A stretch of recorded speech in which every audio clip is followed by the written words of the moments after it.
welcome to another episode of Health Options. I am Rabi Abdullah. The links between breastfeeding and survival, health and well-being of women, children and nations remain topical. The golden rule for breastfeeding entails initiation of breastfeeding within 1 hour of birth, exclusive breastfeeding until babies are 6 months old, and continued breastfeeding along with nutritionally adequate and safe complementary foods until age 2 years old or beyond. That's our focus for this week. Thanks for joining us.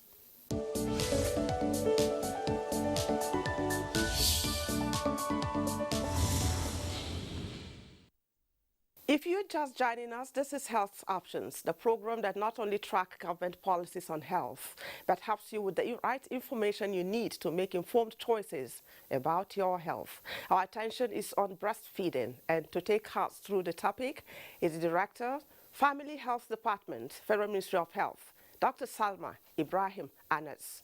It's a pleasure to have you once again on Health Options, Doctor. Thank you so much, Rabi. Okay. You're most welcome. Yeah, you know, human existence revolves around procreation, survival, and all of that.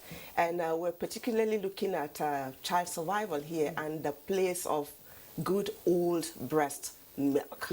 Can we start from there? Thank you so much. Breastfeeding is still the gold standard. It's the only way we can ensure effective nutrition of children, and it's the only way we can guarantee survival of children, especially children under 2 years. So we still continue to promote breast milk. It's the natural way to feed the children under 2 years, which is expected to start immediately after delivery, within 30 minutes to 1 hour of delivery. And every mother, all mothers should initiate breastfeeding. And then that should continue for the first 6 months of life exclusively. When I said exclusively, we meant that there is no additional water, no liquid, or no food, only the breast milk to the baby for the first 6 months of life. And that should continue up to 2 years of life, or even beyond 2 years if the mother wishes to do so. So why do we advocate for that? It's the only way we can guarantee survival of children, because the breast milk has all what it is required for the nutritional support of the baby, for growth of the baby, for brain development of the baby. We'll continue. Yeah. The one that is referred to as the forced vaccination, yes, the brownish one that some mothers think it's impurity. Yes. Let's just touch on that. Yes, so as you rightly mentioned, Rabi, the breast milk is the first vaccination administered to the baby. And the first part of the breast milk that comes is what we call the colostrum. And it's just a thickish, yellowish liquid that comes from the breast. It's highly concentrated, and it's not so much. It's just about maybe about 40 to 50 mils. So it's very little quantity, and that is when you hear mothers complain that we don't have breast milk. But that is highly concentrated breast milk that is well prepared for the baby to be the first vaccination for the baby. Small but mighty. Small but mighty, because it has high concentration of immunoglobulins. It has high concentration of vitamin A. And you remember vitamin A is very important for infection control. It is also very important for the retinal development of the eye of the baby. And it has a concentration of carbohydrate in the form of lactose, which is enough to give the baby enough energy. So when the baby gets that drop, it comes in drops. When the baby gets that drops and drops of that colostrum immediately after delivery, so baby gets vaccinated, because the antibiotics that comes from the immunoglobulins help protect the baby from infections. And then that lactose, that small quantity of lactose that comes also, it gives energy to the baby. And it helps to move the meconium. That is the first bowel movement of the baby, which also helps in dealing with the bilirubin that causes yellowness of the eyes. So you can see the wisdom of the Almighty that is put together within this very little quantity of that breast milk that comes out within the first few hours after delivery. And that can continue in some mothers up to 2 to 4 days before the breast milk begins to be produced, and then it comes out in quantities and continue to be in larger quantities up to 14 days post-delivery. You know, it's still amazing how we get to be told that the best things in life are free. Yet we've been blessed with special gifts such as the good old breast milk, and we still see women who are not really receptive to that. Can you highlight the benefits? You've just highlighted what it means to breastfeed a child, the benefit to the baby itself, mothers, family, nations. Can you? Yes, thank you so much. I think this is what God has endowed in us, and then we are not buying. We are not paying for it. It happens naturally in us. And the benefits are enormous. Benefit to the mother, to the baby, to the family, and the whole nation benefits from breastfeeding. For the mother also benefits. Do you love the aspect of IQ, high IQ? The IQ, thank you so much. You know, babies that are breastfed are found to be more intelligent than babies that are not breastfed, because it is responsible for the brain development, especially within the early days of life. Within the first about less than 1,000 years of birth, it is responsible for the growth development. And this is proven to have, with evidence, that babies breastfed are more intelligent than babies that are not breastfed. And even how they speak, the speeches, because the suckling processes strengthens the muscles, the facial muscles and the vocal muscles. And you find out that children that are breastfed tend to speak better, tend to articulate their speak and speak very well. I believe I believe we are both well breastfed. So you see, so at the end of the day, you find out that these children that are breastfed, later in life, they contribute better to national development. So the country benefits from it. It's a win-win. So back to the mother of the baby. As soon as a mother delivers, and then she initiates that breastfeeding, within 30 minutes to 1 hour of breastfeeding, it kind of a reflex action happens. Oxytocin is released, which is responsible for the reflex letdown of the breast milk, and it contracts the uterus of the mother. And then it controls bleeding immediately.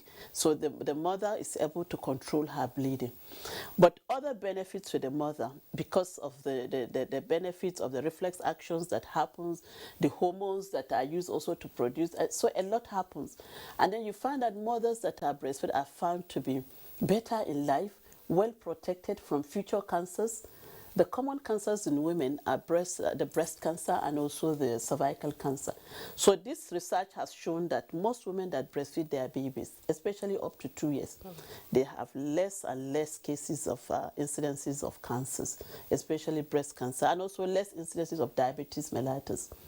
You know, and then psychologically, they are more psychologically balanced and healthy, because you initiate bonding between the baby and the mother.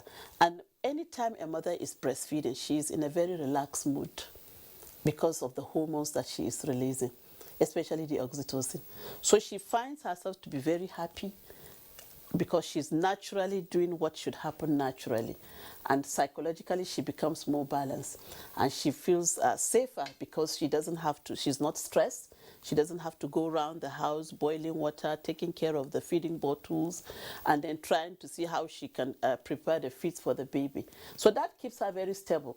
But also, most importantly, when mothers are breastfeeding, it protects them from almost more than 90%. It protects women from getting pregnant again, because it is a natural form of family planning. Child spacing, exactly, okay. Yes. So it is a natural form of family planning because it suppresses the hormones, and then the woman will not ovulate, and then she continues to breastfeed her baby. And in most women, they don't even resume their menstruation until after breastfeeding. But of course, few instances do happen.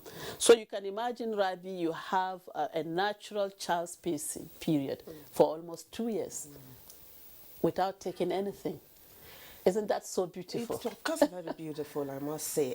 So what sort of, because it's really not easy, if you ask me. I'm speaking from the perspective of a mother now, a working mother especially. So what sort of support should breastfeeding mothers be getting?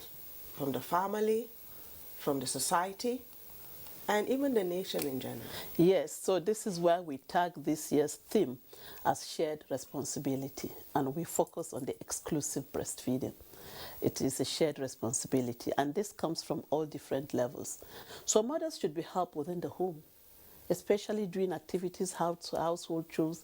Mothers should be helped by other family members. She should not be stressed and then pull and drag around to do all other things. She should be allowed to focus on breastfeeding of the baby within the home.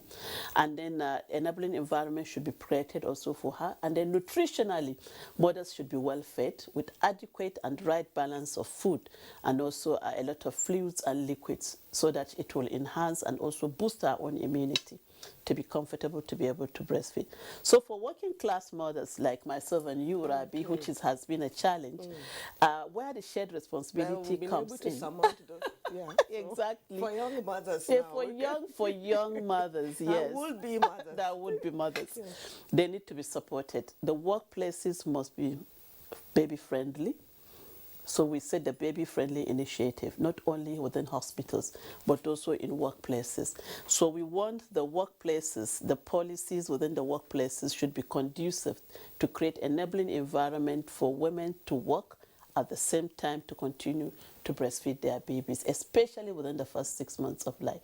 And this can be done easily.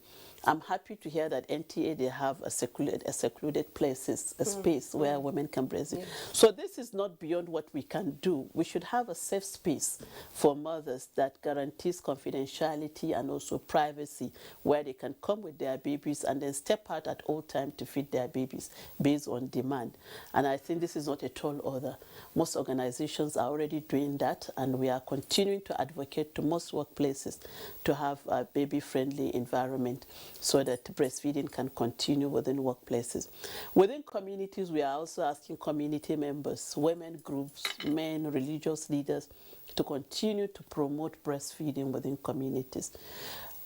In some communities, they've already set up even support groups for breastfeeding, where women, if they have challenges of breastfeeding or they are pressurized within household not to breastfeed, these women and young girls continue to enlighten them on the benefits of breastfeeding, not only to the mother and baby, but also to the family itself and to the community as a large. Exactly. So part of what we also do to support breastfeeding, there's what we call the International Code of Marketing of Breast Milk Substitute. Exactly, I was going to that. I said there's so much emphasis on the need to, discourage people from smoking cigarette because of the harmful effect and all of that. And I'm wondering, what are you doing to divert people's attention from patronizing baby formula and all of that? Thank you so much. So there is what we call to do that, we've adopted the International Code of Marketing of Breast Milk Substitute. So what it means is that industries that are producing breast milk and they're aggressively marketing breast milk should stop. Breast milk substitute should only be used when medically indicated by health workers, medical doctors and health workers. There is no circumstances where a woman should be pressurized to purchase the breast milk substitute and replace it without any indication. So what we do is a partnership, and it's part of the shared responsibility. Industries, manufacturers of breast milk substitute are not allowed to come to health facilities and use the health systems to market breast milk substitute. They should not have direct contact with mothers to market breast milk substitute. We've also banned what we call giving of samples free. You know, in those days, they used to come to health facilities to give free samples to health workers even. Yes. In any form, Yes. Which is form of the aggressive marketing. And also they give free samples to mothers. So because of the excessive samples and free gifts that they get from industry, they abandon the natural breast milk that is very useful to the baby and then adopt the unnatural way, which is the breast milk substitute. And we know a lot of disadvantages about the breast milk substitute. One, it is not comparable to the breast milk. Not even near it to the breast milk in terms of its composition, its quantity, and then the stress of the preparation, and then how do you even prepare the quantity that you want for the baby. And then two, it is very expensive. Most mothers cannot even afford it. And then thirdly, it is unsuitable for the digestive system of the unmature baby because it's not natural.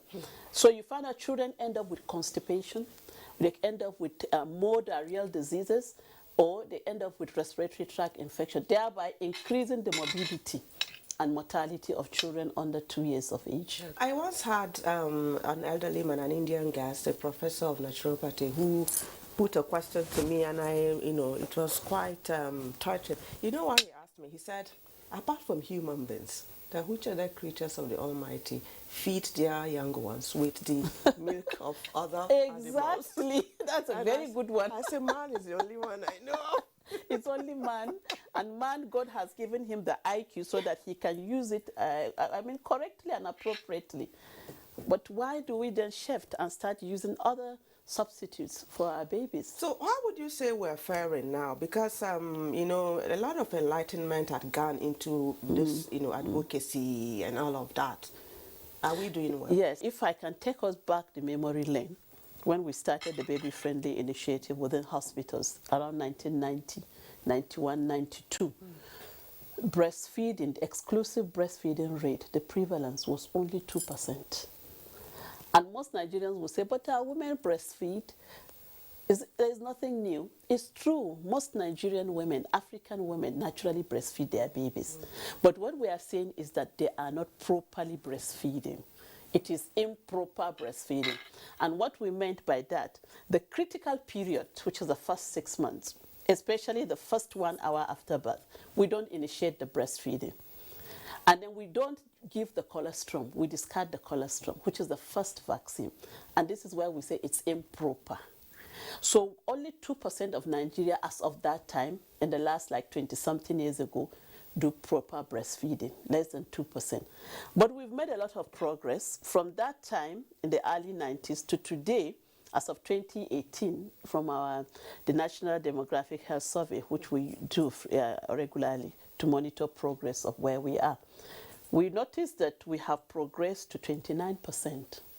So one can say that almost 70% of Nigerian women are not properly breastfeeding, but just less than 30% are properly breastfeeding their babies, especially within the first 6 months of life. They are given the colostrum immediately after delivery. They initiate within 30 minutes. They continue to breastfeed exclusively with breast milk, no liquid, no solid, no any other additional supplement within the first 6 months. So less than 30%. So we still have a huge gap.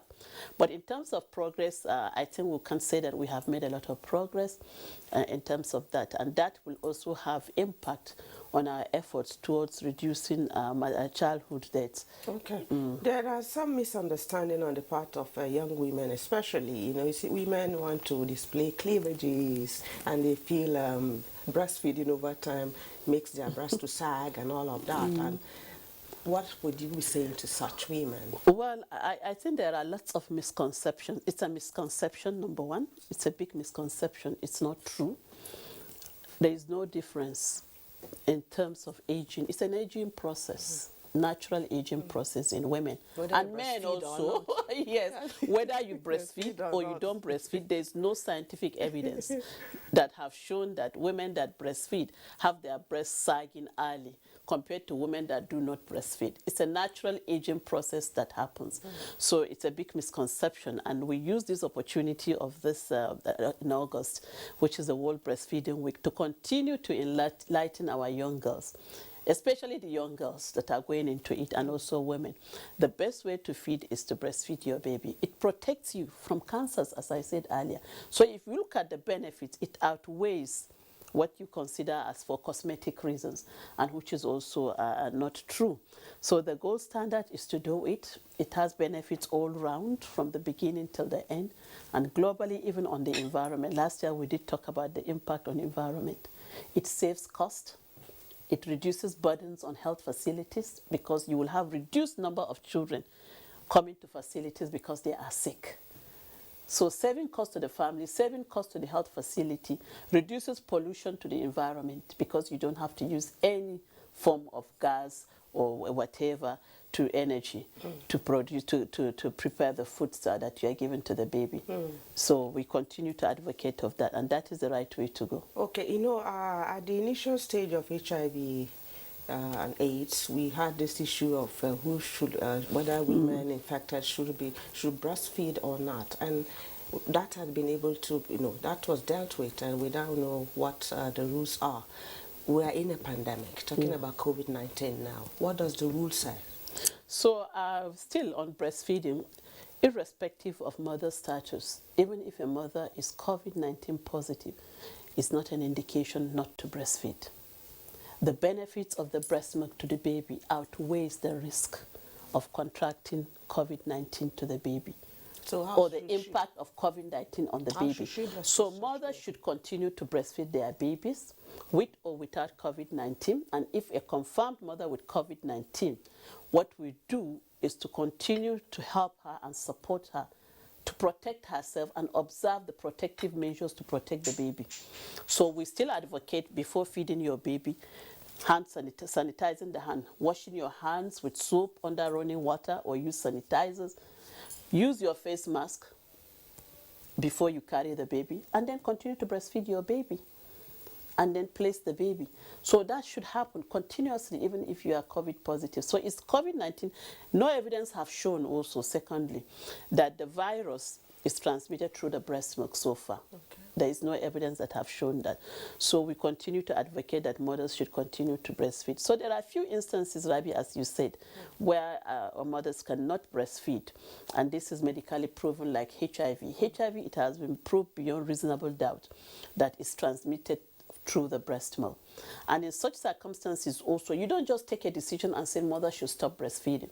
You have to assess critically the status of the mother, economically, socially. Is it a mother that will have an enabling environment to support her to use breast milk substitute? Is the mother within a family that they can afford breast milk substitute? Because if you don't critically review all this and then you just advise that they should stop breastfeeding, the child will even die early. What about because the of roles reasons of not HIV/AIDS. Grandmothers. So grandmothers play a very important role within the family. They are the support mechanisms. They form part of the support mechanisms within communities, because they will come with all kinds of their knowledge and then say that you don't need to breastfeed, just use the breast milk, give water. So what we do, we also don't leave the grandmothers behind. Some actually, go back to lactation, and I don't know. Yeah, we've had, the lactation you're talking, which is very good, we continue to promote. In an instance where there is a death of a mother immediately after delivery, the options are there. If there's a possibility of getting a surrogate mother to continue to breastfeed, you can encourage that to happen after screening for HIV. But if there is no option, then you can also promote use of the breast milk substitute. The interesting thing about all this, and this is what is so natural. Once a woman has ever breastfed in her life, irrespective of her age, be it she's above 60, 65, the moment she starts initiating breastfeeding, the reflex actions begins to happen. And she starts producing breast milk. The pituitary gland within our brain gets stimulated, and then the prolactin start production, the oxytocin start production, are doing its own job of the letdown reflex.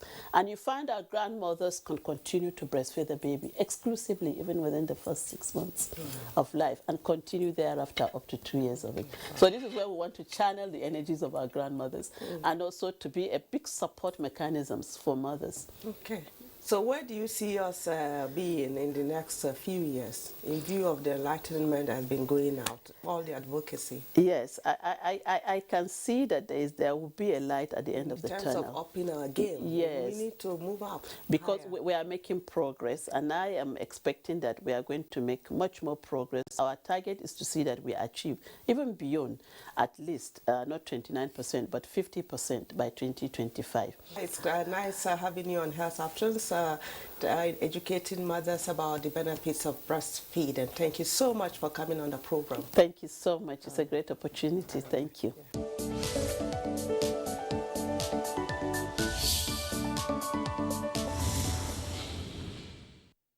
This is where we end this episode of Health Options. A quick reminder that you can go to our YouTube channel to watch the upload of these and other episodes of the program.